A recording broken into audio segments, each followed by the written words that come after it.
When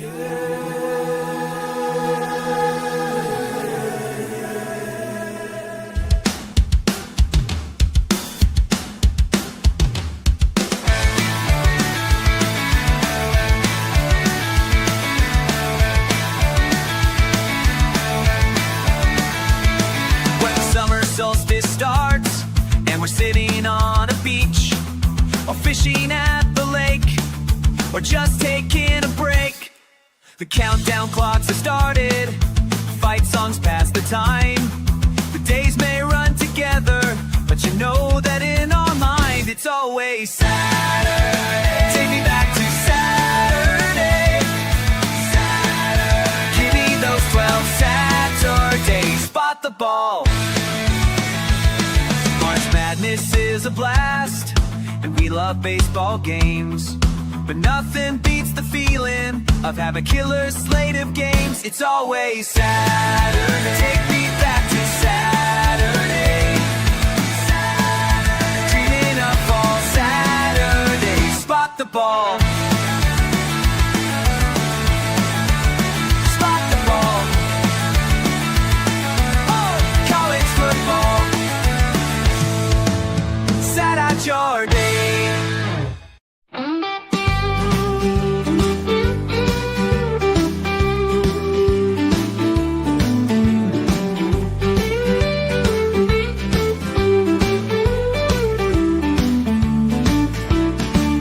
For the large and for the small, lay a big hit and pass a kick the ball. This game is for us all. From Seattle down toward the Keys, this game is you, this game is me. Cats, dogs, and steer, be the tree. This game is America, so sing it loud with me. College football forever. College football forever. Downtown LA, Starkville City. 1 week you're up next, take a dip. Run the rock or let it rip. This game is America. All say, can you sing it with me? We just stepped on her feet with a hot-tail Logan brought her nose. Whoa, Nelly! College football forever. College football forever.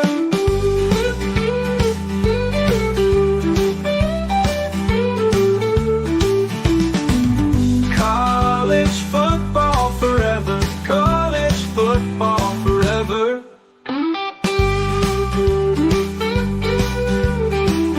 College football is a year-round discussion with these two. Here's JC and Morgan. Mike Morgan of ESPN and JC Sherbert of 24/7 Sports have you covered, beginning right now. And a good morning and welcome, everybody. It is another installment of JC and Morgan, powered by Advocare and Advocare.com. On campus, 52 weeks out of the year. That is what we are. That is who we are. And this is how we do it. Our producer is Mad Dog, Phil Molinax. You don't see him, but believe you me, he is there pulling the levers, making the magic happen. Making the magic happen with the JC5, which is coming up in mere moments. Making the magic happen on our guest line. We don't always have guests in the middle of the season. We obviously feature that in the off season. This is a guy that we were trying to book in the off season, and then we kept missing on the dates and times and everything else. He's a busy man, and quite frankly, so are we. But you probably in some circles following the sport, or even following other sports, because Texas Tech has had this incredible run.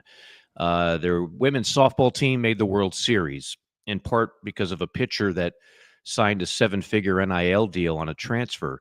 Their basketball program, men's basketball program, had great success. Their football team is having great success, is nationally ranked. It's been a banner year in Lubbock. And Cody Campbell, who's also a kind of a friend of a another friend of this program and other shows on Chief, a guy by the name of John Strickland, who I know watches. They were roommates way back when as offensive linemen back in the early 2000s. And that's what Cody Campbell was, an offensive lineman for Texas Tech, had a nice career there, and has since moved on. He's had a tremendous success in business. That's used a lot.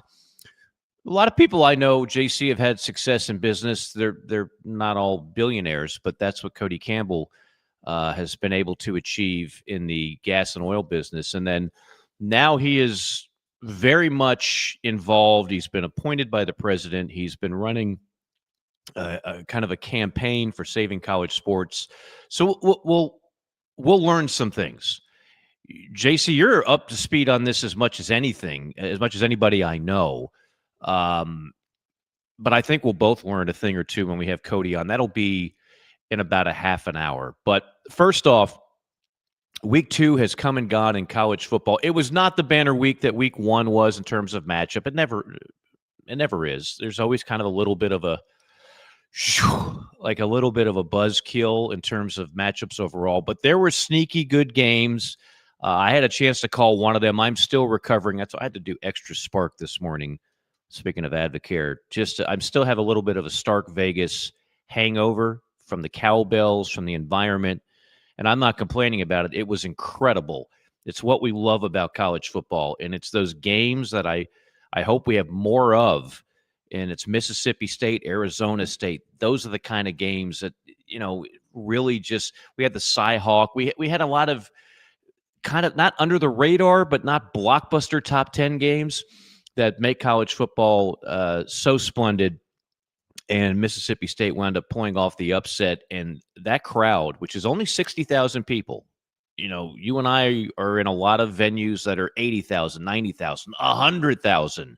It's amazing how loud 60,000 can get when you have a landmark victory. So there were some good games in week 2. And, of course, there was an SEC team that had many dreams perhaps dashed.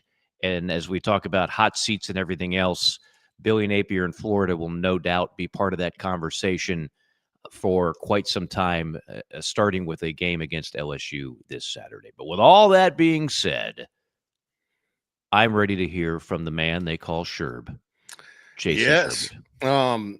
USF, I wasn't surprised that they hung in there. I was surprised they won the game. Yeah. I thought Florida would have enough. I don't know why Florida wasn't able to run the ball more effectively, with their offensive line and Jaden Ball. Something seems a little cattywampus with Lagway. It was just big moments in the game where Florida didn't come through.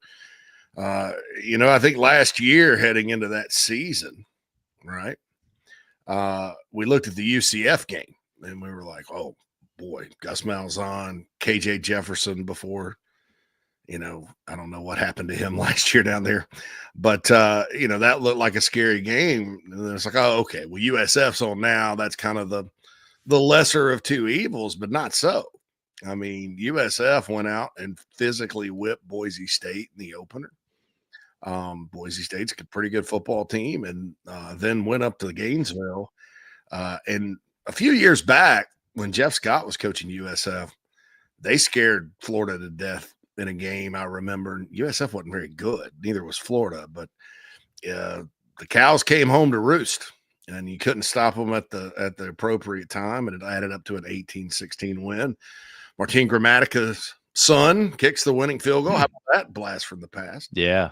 But I like, we hadn't had any word from – we need to send out an SOS for Group of 5 John. But I would imagine USF is probably up there as far as who will get the Group of 5 playoff berth this year. And that's a scary team because they, on defense, Mike, they're long and fast and athletic. And then that offense with Alex Golish, it's the Heupel system. It's explosive. And if you're not ready, they're going to score points on you. So I love the way they play offense down there, always have. But the way the defense is playing, that team, if they keep it going, they stay healthy, and they get to the playoff, that's not going to be your normal group of 5, in my opinion, to where if they have a 12, I guess they are the 12th seed this year because they won't have the weird seeding. But you go up and play a 5 that's not ready for you. That's a team that athletically I think can compete. Just based on what I've seen through 2 weeks, maybe that's an overreaction, but they were seriously more fast. They were faster, more talented, more athletic than Boise. And then they matched the Gators in the Swamp. And so they recruited really well and got some athletes down there. Got some athletes and the Moscow Mule. I've been a big fan of Alex Golesh since his days as the OC at Tennessee, as a great hire. Don't be surprised if you start hearing him as a rumored candidate for Florida, because after they swing and miss for a bunch of big names that are unrealistic, that are probably not going to, like, you're not leaving the Oregon job right now for Florida. You're not. And the Lane Kiffin rumor, which was circulating all last year, maybe Lane truly does love Gainesville, but I wouldn't pin my hopes on it, and then you start going down that list, and before you know it, Florida's going to be in a very familiar situation. And this is what happens with a lot of programs, and I've said it time and time again. Be prepared to have to make a creative hire and not just get the massive name that you think is going to leave a school where he's already happy for your school, because it generally doesn't work that way. If it did, Alabama wouldn't have Kalen DeBoer. Not that Kalen DeBoer had great credentials when he took that job, and maybe he still does a great job in Tuscaloosa, but that wasn't the first choice of Alabama. Florida could be back to the situation where they're like, okay, I don't know about this Jim McElwain guy, but he's kind of on a heater as a coordinator. Let's take him. I don't know about this Will Muschamp guy. I mean, I know he's done a great job on defense, but he's never been a head coach. Let's roll the dice on him. Dan Mullen, he's, again, quality OC. Let's roll the dice. That could very well be the kind of hire that you have to make again. And if that can be a very slippery slope. Mississippi State is on its 5th coach since 2017. You wonder why a program has hit the doldrums. That's how you do it. Tennessee was in a very similar situation after they fired Phil Fulmer. Kept hiring coaches, kept firing coaches. I don't know what the answer is in Gainesville, but I know this. There's a very good chance that if a change is made, and if they get their rear ends kicked by LSU, I mean, this could happen fast, because the big money people talk over there in I say in Gainesville. Most of the big boosters don't live in Gainesville. They're in Orlando, Tampa, Miami. Hell, they might be in Houston. But when stuff like that happens, your AD very often is a spectator in terms of the big decision. You know this, JC. I mean, we see this all the time, and people have a grandiose idea of how much power an AD really has when it comes to these things. Auburn fans can tell you the AD responds to the big money. And when the big money says, I've had it, change it, that's when it's changed. And so if that happens, you're going to hear a lot of names, and it's going to circulate. But you could wind up right back where you started, trying to find that guy that is not necessarily a proven commodity. I mean, even when they hired Urban Meyer, he came from Utah. When they hired Steve Spurrier, he came from Duke.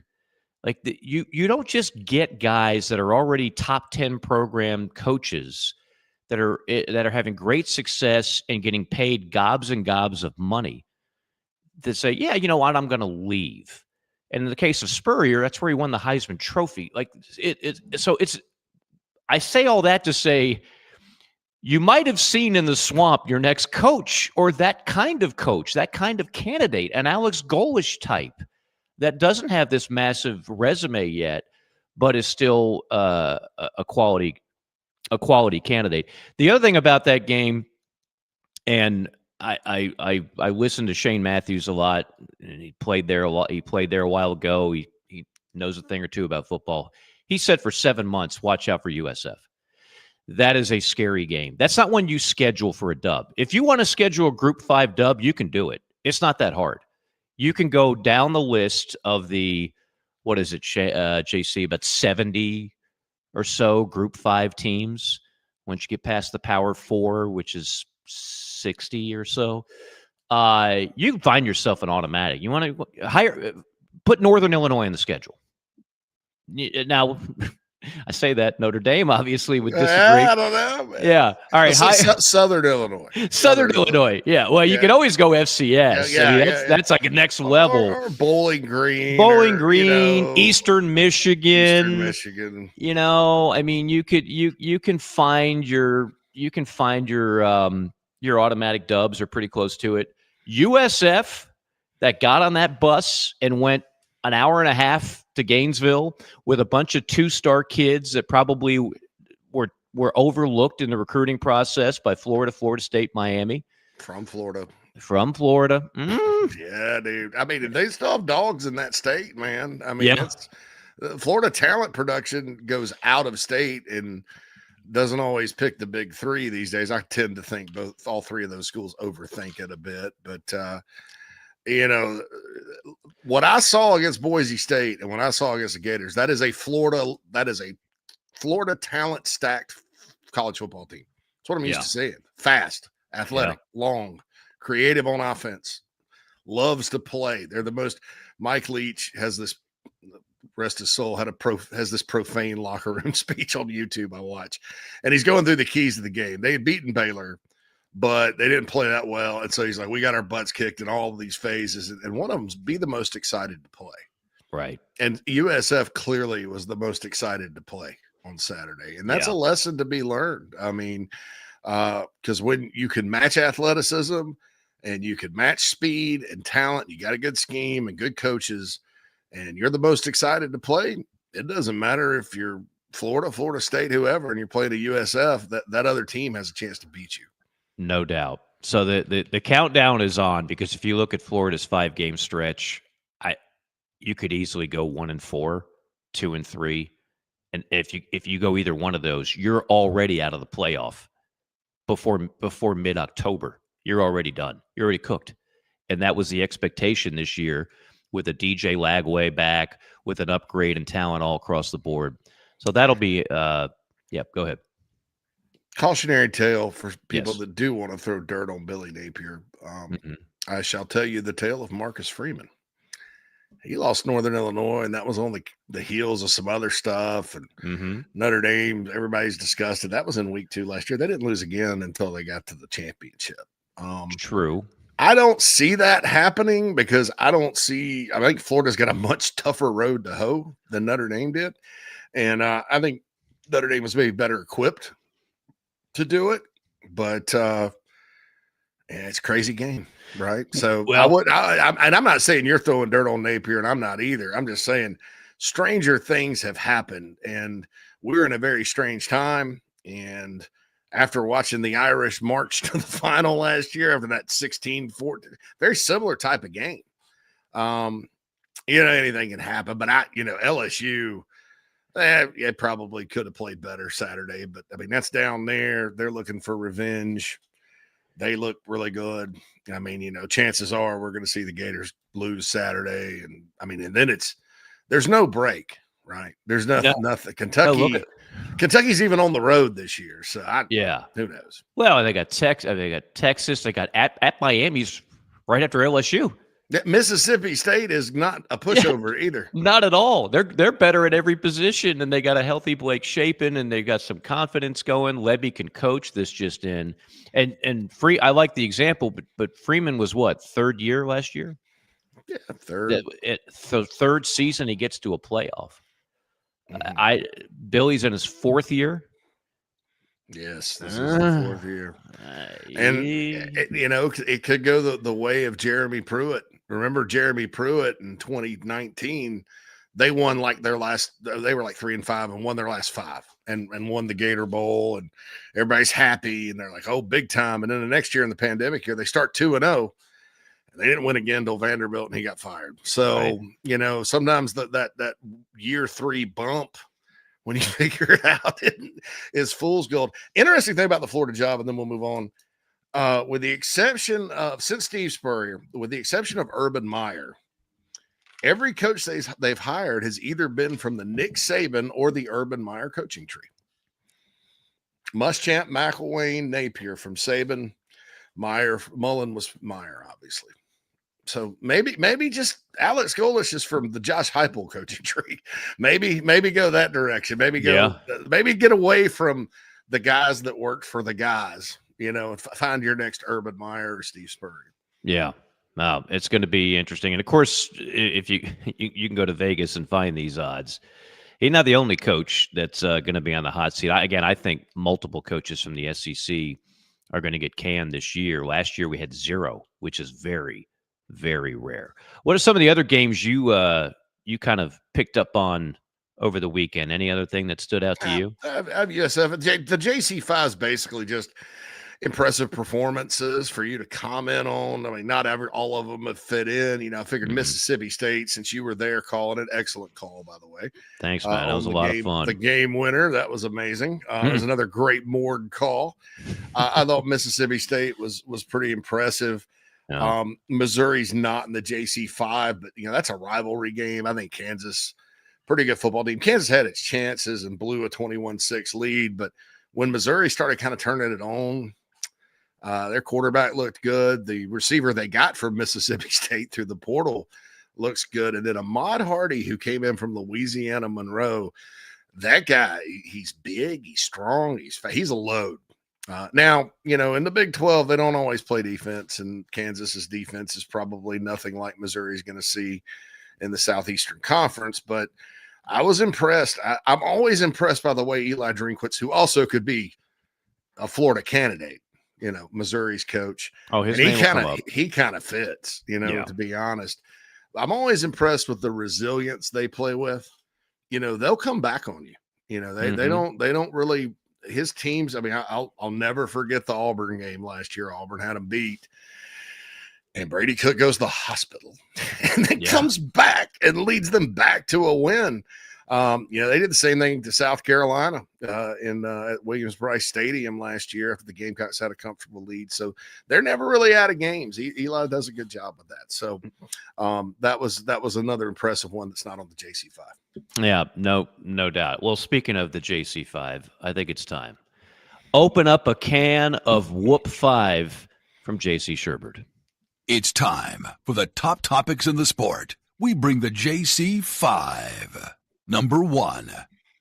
All right, I'm going to start with where game day was on the prairie out there. Oklahoma liked what John Mateer did.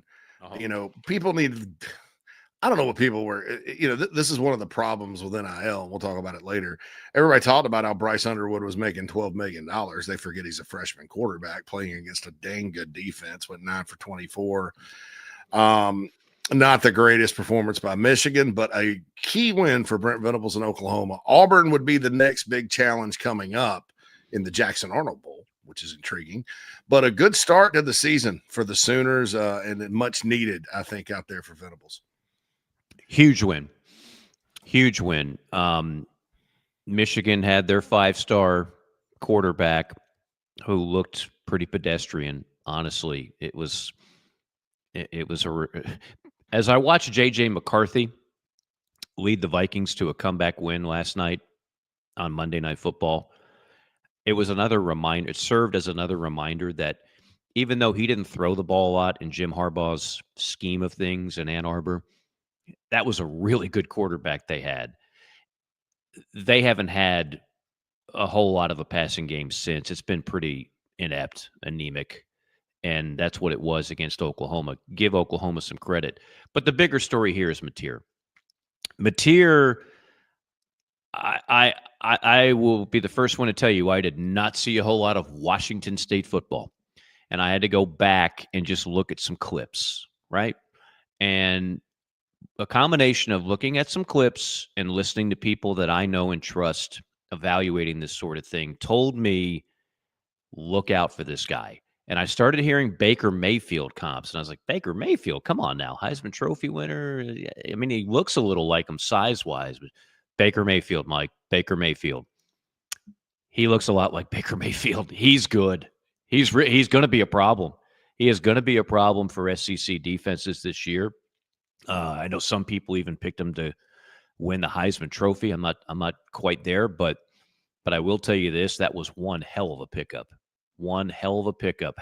The fact that 2 years in a row, Washington State has had a gem quarterback in the portal, Cam Ward, and now this kid, he's the real deal. He really is. And you combine that with Venables' defense and some upgrades in the portal on offense. Remember last year, you mentioned Jackson Arnold. It was not fair at all. Jackson Arnold is a good player. He had no offensive line. They had no wide receivers. Their top 5 wide receivers were basically injured, and they couldn't block. This year they have shored both those areas up, and they've got an all SEC quarterback under center. I got to stop saying under center because everybody's in the shotgun now. Yeah, most. I mean, it's like every play I'm except the seeing. Chicago Bears. They put Caleb Williams under center. Well, yeah. But in college, like under center does it, 4th and inches. Let's go in the shotgun. Okay. But anyway, no, I think Mateer is the real deal, and I think Oklahoma. I thought Oklahoma and Auburn would be the 2 most improved teams this year in the SEC. I'm not backing off of that now. Great win for Oklahoma. Great performance by Mateer, and great for Venables, who was one of those coaches listed on the hot seat at the beginning of the year. I don't think he'll be there at the end of the year. So a great performance. Number 2. All right, man. Matt Campbell. He's a favorite of the show. Love Matt Campbell. JC and Morgan. So they broke a long home losing streak to their rivals, Iowa. Thought Iowa's offense would be a little better, but I think that Iowa State defense, as we saw against Kansas State in the opener, is pretty good. I think the Big 12 picture is going to remain murky for a long time. Boy, Utah is off to a fantastic start. Mm-hmm. They beat the dog breath out of UCLA, and then I think scored 63 this weekend. I'd call them the favorite. Texas Tech's looking good, but Iowa State. Could this be the year? How big have these 2 very close wins over Kansas State and Iowa been in order to insert the Cyclones into that race? Well, first off, if you're doing polls just based on early success, I mean, they're right up there, right? If you actually do it on resume, because they haven't had a cupcake, they've had 2 quality games, they've had 2 quality wins. So kudos to Matt Campbell and the Fighting Cyclones, who made it to the Big 12 championship game a year ago. They wound up losing, but they're stout. I love their quarterback. It all starts right there, right? It all starts right there. The son of a former NFL tight end. I still think, to go back, Texas Tech going to be right up there. Baylor's going to be. If you haven't seen Sawyer Robertson play yet, they had an incredible come-from-behind win at SMU. Unreal. That kid, has anybody played better football than Sawyer Robertson at the quarterback spot? I mean, I had him throwing for over 400 against Auburn in a loss, a salty Auburn defense, but he was damn near perfect in that game. So the Big 12 is still like, it's one of the most exciting conferences in college football. We talk about this all the time. Is it the best? No. Is the team that comes out of there going to win a national championship? Probably not. But man, oh man, if you just like true competitive races, there are a handful of teams that legitimately can win that league. And I love it. I'm here for it. And they've got quarterbacks all over the place that are really good. They really do. Like if you were to do a percentage of quality quarterbacks per team in one conference, the Big 12 is as good as anybody. There are not many duds in that league at the quarterback spot. They're all really good. Number 3. All right. Speaking of quarterbacks, I like Luke Altmaier from Illinois. They go down to Duke. A lot of folks were thinking, they had high expectations for Duke this year. They got the big transfer portal quarterback from Tulane, who's talented. Illinois beat the crap out of them, 45-19 in Durham. That was considered a trap game. Your thoughts on the start of the season for the Illini? They're ranked up there in the top 10. High expectations. The schedule is a little bit more challenging than last year. They got to avoid the like games like Minnesota game last year where they kind of just got beat and upset. But a pretty impressive start for Bielema and company with the Illini. Another former SEC quarterback, much like Robertson was at Mississippi State. Altmaier was at Ole Miss. I look at Illinois and I ask the question, can they be this year's Indiana? Right? Can they rack up a number of wins? No one's going to confuse them with Ohio State. No one's going to confuse them with Penn State or Oregon. But with the way the schedule is, you mentioned it's a little bit better. They still avoid the gauntlet that some of the teams in that conference have. They could rack up enough wins to sneak in a playoff. I don't think it's out of the realm of possibility. And I'm happy for Brett Bielema. I've always liked Brett Bielema. I thought Brett Bielema did a lot of good things at Arkansas. It fizzled out toward the end. And he wound up getting fired. And I don't know if Arkansas regrets that or not. They haven't exactly lit the world on fire since they let him go. They made one horrifically bad hire in Chad Morris. And I say that knowing full well a lot of programs would have hired Chad Morris. He was the hot OC. It wasn't on paper that hire made sense. In reality, it was beyond a train wreck. Mm-hmm. And now they have Six-Pack Sam, who we all love. And maybe Sam has a resurgence year. They got a big one in a few weeks against Notre Dame. But no, I think Illinois is a terrific story, and I'm happy for Brett Bielema because I think the guy's actually a good coach, and now he's found his niche again. Felt a little bit like a fish out of water in Fayetteville. I think he fits perfectly in Champaign.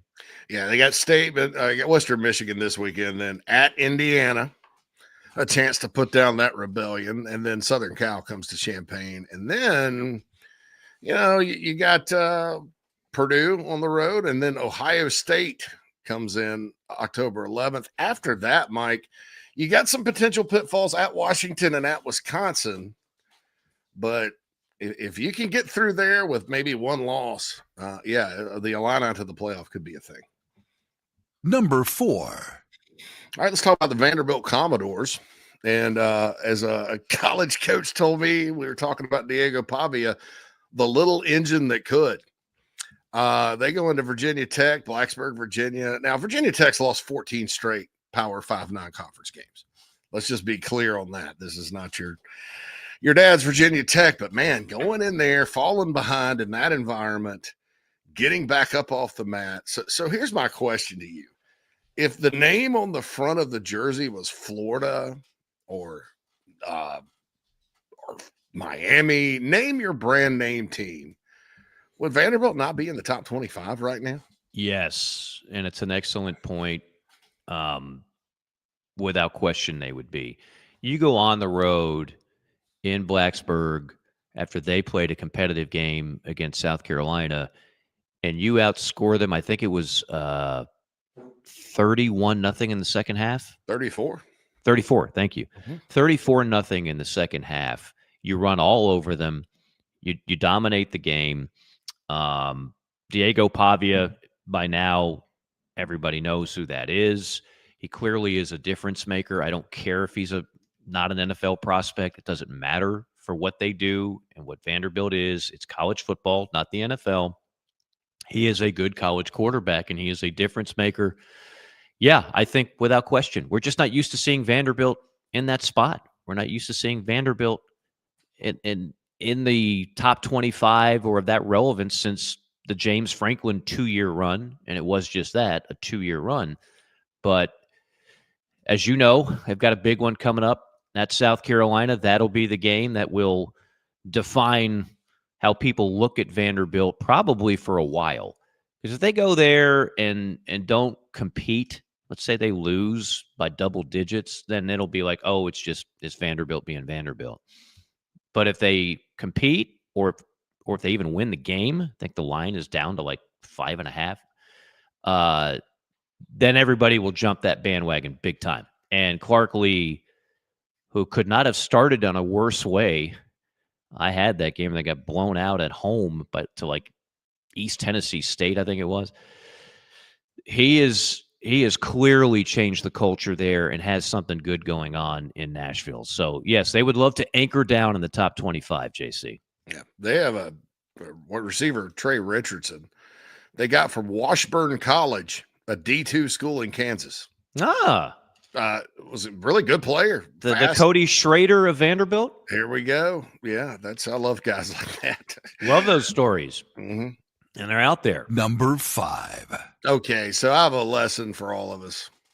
Don't piss Dan Lanning off. I mean, Deion Sanders should have learned. And Deion didn't go after them specifically. They just, Dan Lanning was kind of done with the antics, I think, with Colorado's 4-0 start. And they whipped him pretty good. Mike Gundy stuck his foot in his mouth about the NIL situation at Oregon. And that all added up to a 69-3 loss for the Oklahoma State Cowboys. They are sliding into the abyss quickly. Yeah. But Oregon, very, very impressed with anytime you go and you beat a team with a pulse, and I still think Oklahoma State has a pulse. 69-3. I mean, you're making a statement. I thought for a little bit, they had Bo Nix, they had Dylan Gabriel. And then this year it's off to Moore, Dante Moore, but they've continued to build, haven't quite gotten there.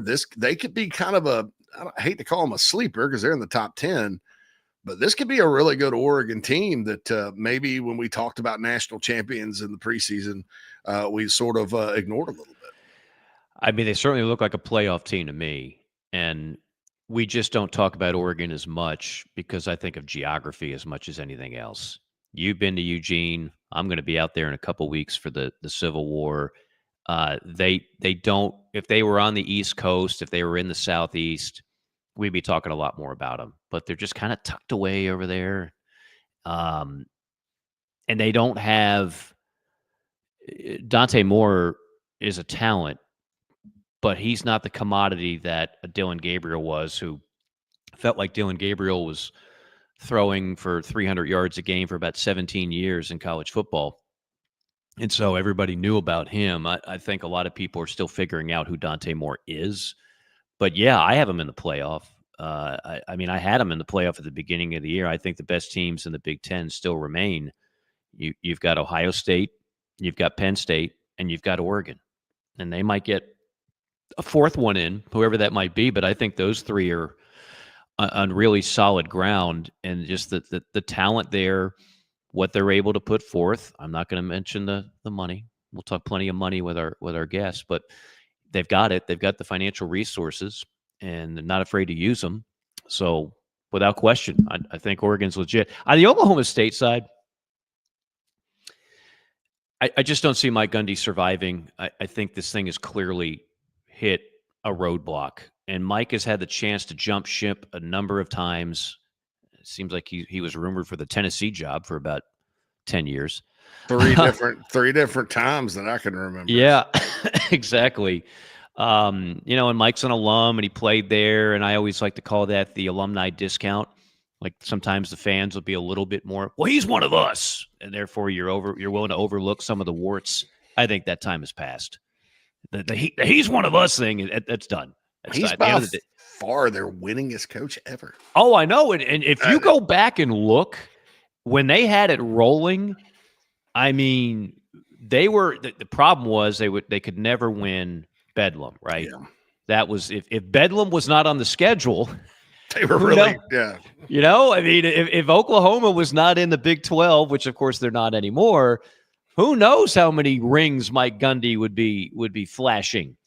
But outside of that game, you look back at the quarterbacks that rolled through there and some of the wide receivers and running backs. Man, I don't know if you can do much better in Stillwater than what he was doing. But that's history. They've bottomed out. They have bottomed out. And I think that's going to be – I have no idea what the buyout is. I don't even care.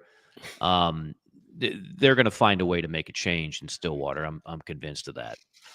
Yes, I'm with you. I think it's probably over, and barring some, hey, it's the Big 12. You never know. Kansas got off to a bad start last year and then proceeded to ruin everybody's season. He is an alum. is their winningest coach of all time. So it has to be tough. Mhm. I remember when he played quarterback there. I always thought it was kind of weird because he played quarterback at Oklahoma State and his brother Cale played quarterback for Oklahoma. Yeah. But he never left. He's made plenty of money. Heck, Mike Gundy may want to go just retire and go to the lake and stuff like that. He'll always be the winningest head coach. But sometimes these guys, like when Philip Fulmer left Tennessee, I mean, it does cause some hard feelings for at least a little bit. So, yeah. I mean, unfortunately, he could go Dan Mullen route. He could get a UNLV type job. Somebody would hire him, no question. And I have a feeling he would do quite well in a Group 5 situation. It's just a matter of, at that point, is what do you want? How old are your kids? What's going to keep the wife happy? Happy wife, happy life. Mm-hmm. Do you still have the fire, or do you want to, like you said, just sit on the lake, fish, play golf? There's nothing wrong with that. We all, that's part of me that wonders what that life would be like every day. So you just don't know. But no, I think he's toast. There's I said I didn't know what the buyout is, and I don't. I'm sure it would take nothing more than a quick Google. We need to add something to the glossary, JC. You know how we've got the JC and Morgan glossary? Absolutely. We'll put that on the page. It's going to be up. Yeah. The path of least resistance, the abyss. I mean, The volcano programs. Volcano program. Yeah. All these terms that we use on this show that have a certain meaning specific to college football. I think I want to add another one. Here's a term for the glossary as it pertains to firing coaches and their buyouts. A buyout on this show will here to be known as I bang the fake gavel, a failure check. You're right, the failure check. Yeah, you're right. If things continue in Gainesville, you're going to have to write another failure check. If Oklahoma State continues to go down the proverbial toilet, you write the failure check. You write the failure check and you move on because it's the cost of business. We all look at buyouts and like, what the hell? They're baked in. You don't get the coach you want without signing a rather exorbitant buyout because the Jimmy Sextons of the world, the Trace Armstrongs of the world, they make sure if you're going to get him, the coach that you want, a hot name, there's a buyout. These coaches aren't dumb. They know what leverage is. Craig says his buyout is $15 million if he's fired before. He's getting fired before 2027. $15 million is nothing. No, yeah. I mean, dude, people were talking about Brian Kelly. His buyout after this year's $57 million. Yeah. How much is Kalen DeBoer's? More than that. Much more. It's usually based on the time you have left on your contract. Right. Right. And Napier's, I was reading an article, if you did it like this year, it's well over 25, 30 million, something like that. Yeah, it's not cheap. Did they extend him last year? I don't know that they. I don't know. I'm not sure. When you say extended, like a lot of these guys, they automatically extend a year, right? That doesn't mean you get a huge bump in pay, but they always the rule of thumb was with coaches with the way they would leverage more money and security. I can't recruit if I don't have at least 3 years left on my deal. Oh yeah, right. Because then that's going to be used against me in recruiting. Coach, they don't even believe in that coach. He's only got 1 year left on his deal. So I don't know, but yeah, there's going to be a hefty price tag one way or another on that. We are JC and Morgan, powered by Advocare, advocare.com. Promo code Mike Morgan. Save yourself 20% on a number of great items. I talk about the Spark all the time. That's my coffee. I talk about Rehydrate. That's my Gatorade.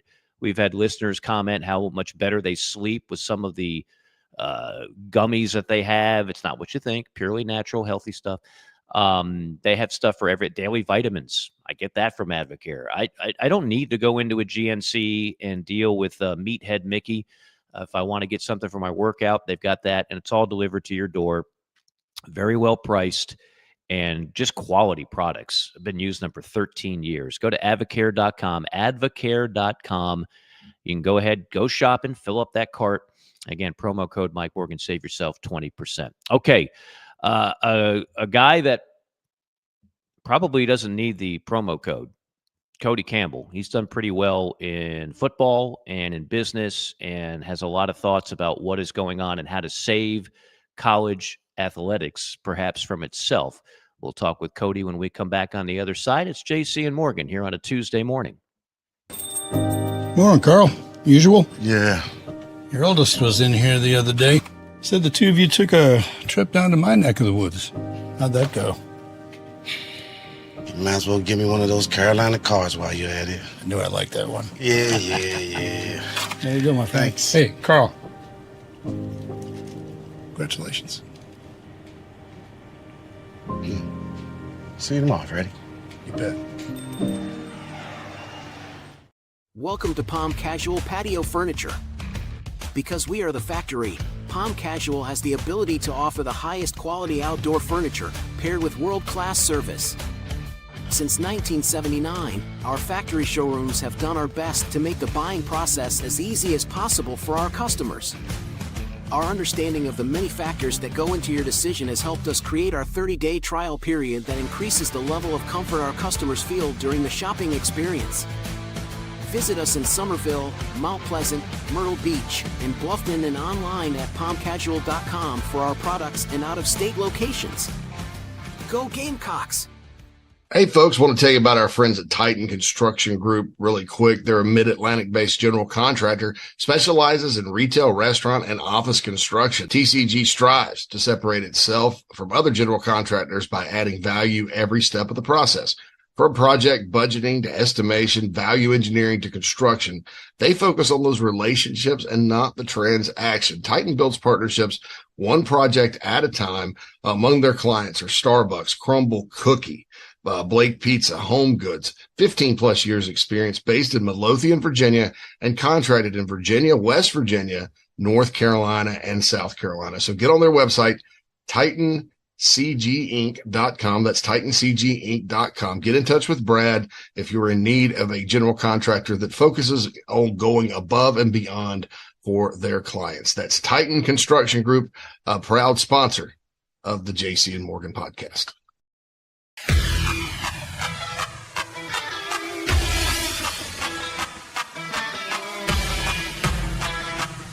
We're passionate about making sure that the Nest and Wild mattress is the best it can be. Made well and made right. Right here in Tupelo, Mississippi. So how can we do all that? Work. Hard work. And that means something. The Nest and Wild mattress is a movement. It's a pride in where you come from and where you're going. So get comfortable. Because this movement is just beginning.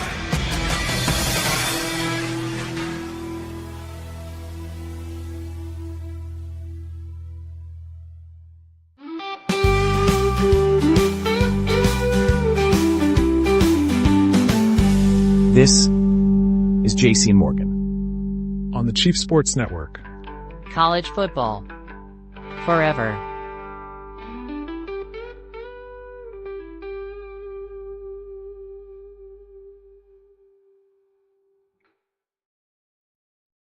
JC and Morgan. Again, we are powered by Advocare, advocare.com. Mike and JC. Cody Campbell will be our guest. He's part of an initiative saving college sports. You've probably seen him in the news. He's been interviewed quite a bit lately, the former Texas Tech offensive lineman who is also involved with the Matador Club and an initiative from the White House as well, trying to do the best to keep college athletics healthy as can be.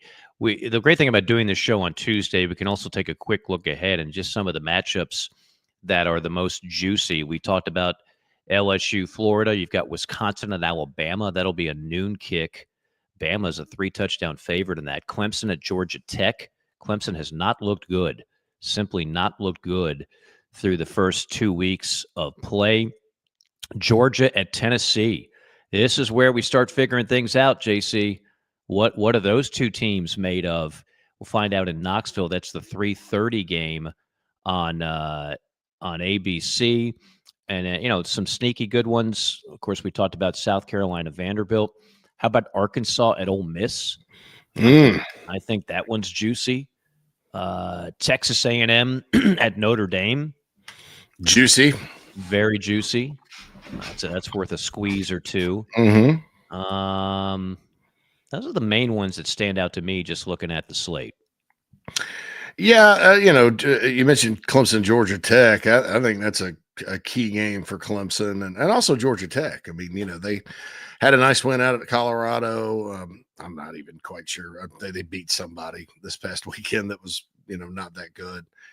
But that series, historically, Georgia Tech leads the series.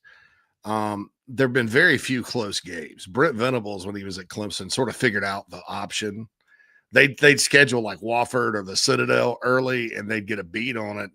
And Paul Johnson had nothing for them after 2014 when they won. So Tech hasn't won that thing in a long, long time. Outside of South Carolina and Florida State, Georgia Tech has beaten Dabo Swinney more than any other opponent because back in the day, it used to go back and forth. This is an opportunity for Georgia Tech to get that series right, which is kind of an old school rivalry. John Heisman coached at both schools. Mm-hmm. Did you know that, Mike? I did, yes. Like Steve Spurrier. You know that? You know that, Mike? Interesting little fact there, huh? You know John Heisman? Heisman. But, it's right there in Atlanta and stuff, but it just hasn't been much of a series lately. Clemson's dominated them. So opportunity for both teams, to make statements in the ACC on Saturday. Yeah, no doubt about it. I think that Georgia-Tennessee game, there's been so much talk about losing Nico and how Joey Aguilar was just a consolation prize. He's got a chance to shut a lot of people up. He's not the consolation prize. Right. I don't think. I mean, he might wind up being much better than Nico. I laughed my behind off when I was reading in the preseason about how this is worth 2 or 3 wins for UCLA. I'm like, I haven't consulted their schedule yet, but he had a better second half against UNLV. They still lost, and they got dominated by Utah. So I'm not sure about that. I've never been really sure about Nico. Ever since Tennessee got off to that great start last year, they looked like they were one of the best teams in the country, and then they got into SEC play, and the offense was pretty pedestrian. They had to rely on the run game with the running back that's now starting for the Cleveland Browns, and play defense. And I don't know. Tom Luganbill said it right about Joey Aguilar. The kid's fearless. He's a gunslinger. He's going to get out there and chunk it and compete and let it fly, and devil be damned. One thing I will say about this game before Georgia fans get worried, Kirby Smart, I mentioned Venables figuring out Paul Johnson. Kirby Smart that Georgia has not been challenged by Tennessee during Heupel's 4 years there. It's all been a pretty significant Georgia win. So whatever they do on defense, and I know they're young this year a little bit, so there's chance for mistakes, works against whatever Tennessee's been doing. And so the line I think is 3. Georgia's favored by 3.5. I'd be very, very careful at jumping on Tennessee because they beat ETSU 72-17, and Georgia, I don't want to say struggle, but 28-6 against another State of Tennessee FCS team, Austin Peay in Athens. If you compare those two scores, you're going to think Tennessee's going to win, but that's not reality. Georgia's Heupel's beaten just about everybody, not Georgia. Well, yeah, the reality is Kirby's defense has been kryptonite for Josh Heupel's offenses over the years. I mean, he has been the one guy that Tennessee has not been able to just kind of figure out and really put a lot of points on the board. So I think I go back to Georgia last year, and it's one of the most impressive coaching jobs I've seen, because if you look at Georgia under a microscope, that team was bottom 3rd in rushing. They led the nation in drop passes. Carson Beck had the worst year passing the football of his life. The defense was very good, but not nearly 2020, 2021 Georgia good. And you know what they did? They went to Atlanta, and they beat Texas and won the SEC championship. That is one of the most impressive things I've seen. It really is, because we all know Georgia's got a bunch of 5-star guys, right? But so does Alabama. Like what Georgia did last year That was not one of Kirby's best teams at all. And this just in, the SEC is pretty good.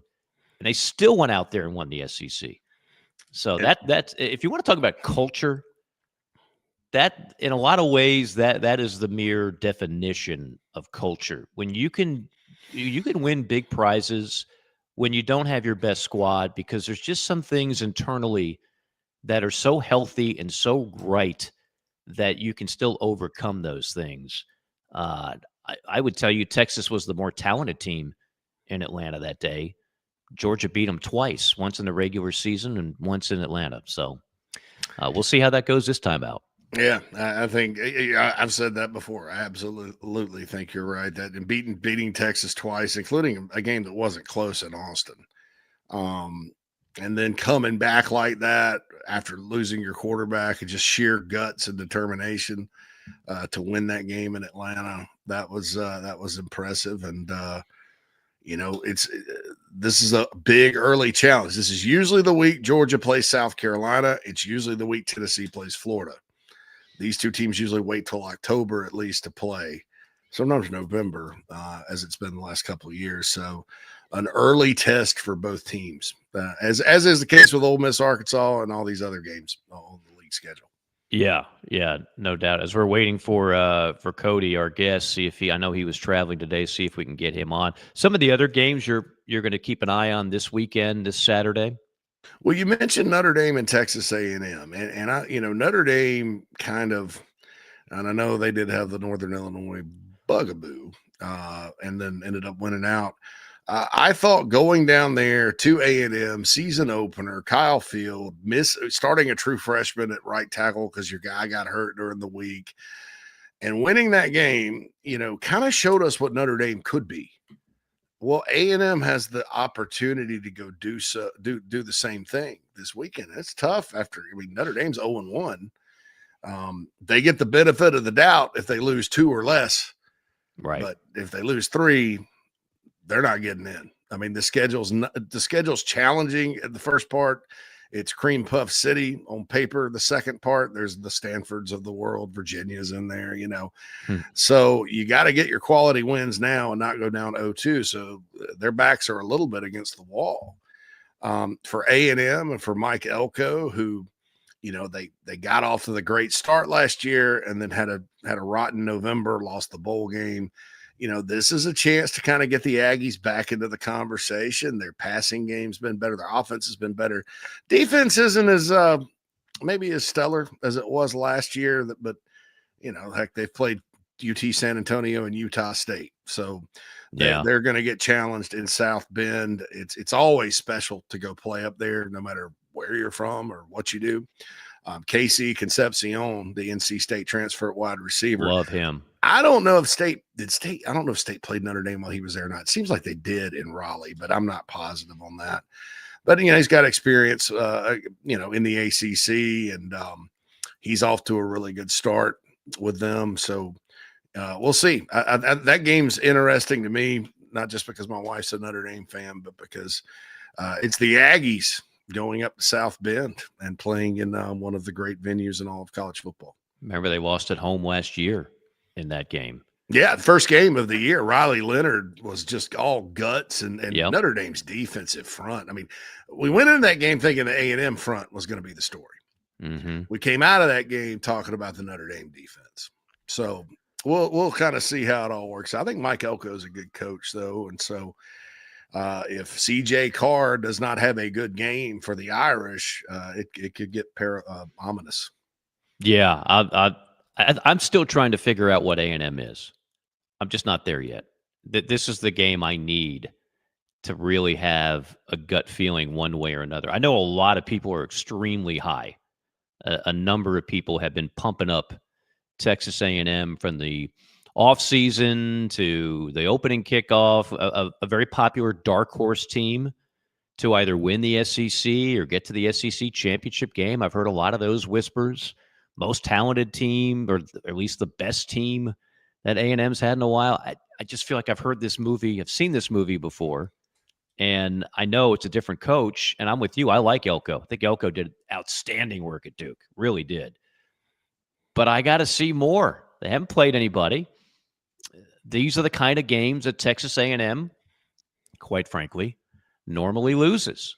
And so are they going to turn it around? I don't know. I don't know if this is the year they do that. That'll be a night game in South Bend in the shadows of Sherb's house. I mean, come on. Shadows. You ought to just gallivant over there and man. get I'll yourself probably a pass make. to watch. I'm going to an home game at some point, but I mean, they played Navy at home on the 8th of November, and a friend of ours is a big Navy guy, so maybe that's when I'll make my Notre Dame Stadium debut, and I'll look at it. This is the most beautiful thing these eyes have seen. Most like in beautiful Ruby. thing. Yes. Yeah.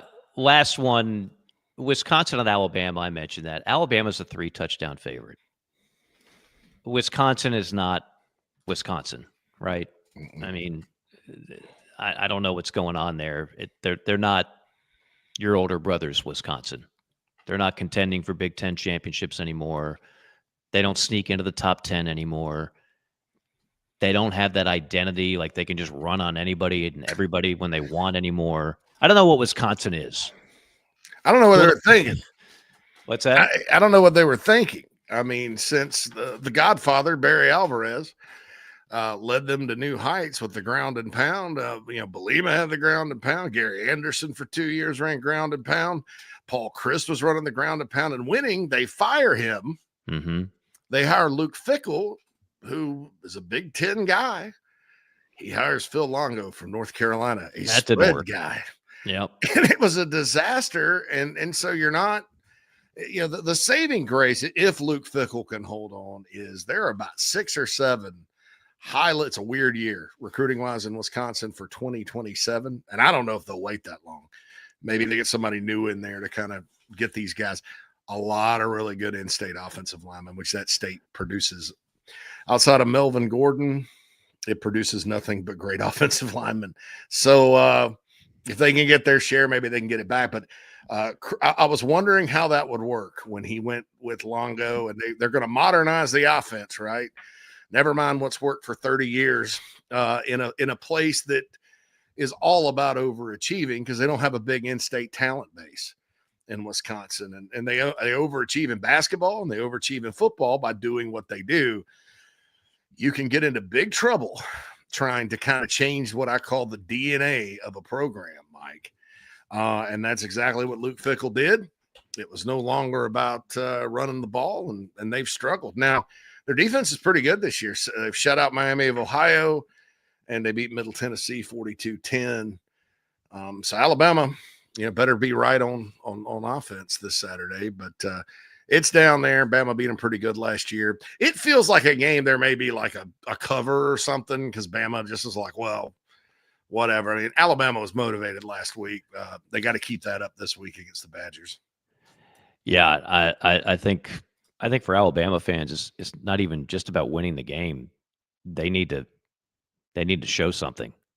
They absolutely need to show something. Mm-hmm. All right, we're having problems connecting with Cody. He's saying he's there, but we're having problems connecting. So we'll have to shoot for another time, another week on that one because we're up against it here on this program. So with that, we will say goodbye and farewell for now.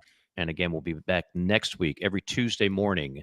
Every Tuesday, we are locked into the time here on JC and Morgan throughout the season. So tell the folks out there, JC, if they haven't already kind of gotten the memo and how they can enjoy this program each and every week. Absolutely. If you're listening on podcast, we're on Spotify, iHeart, you name it.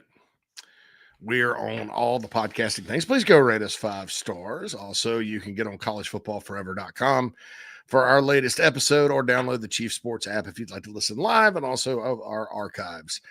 You can follow us on X at #4EverCFB. Instagram at forever spelled out CFB. And Mike is at Morgan on Air 22. And Mike's got the Vanderbilt South Carolina game this weekend on Elite Media Network. If you want to listen to it on live radio, Mike's had 2 really good calls out at Baylor for the Auburn game, and then last week with Fantastic late play, man. That was unbelievable. That reminded me of that Jacob Eason pass. Remember when Tennessee, speaking of Tennessee, Georgia, Tennessee beat Georgia there were 2 Hail Marys at the end. Yeah. That pass, same kind of part of the field, too. Just a hell of a play. Really happy for Mississippi State fans. They've been suffering for a while. But you can listen to the Golden Tones there and his great group of color analysts and studio hosts. I did for the Baylor-Auburn game. It was amazing.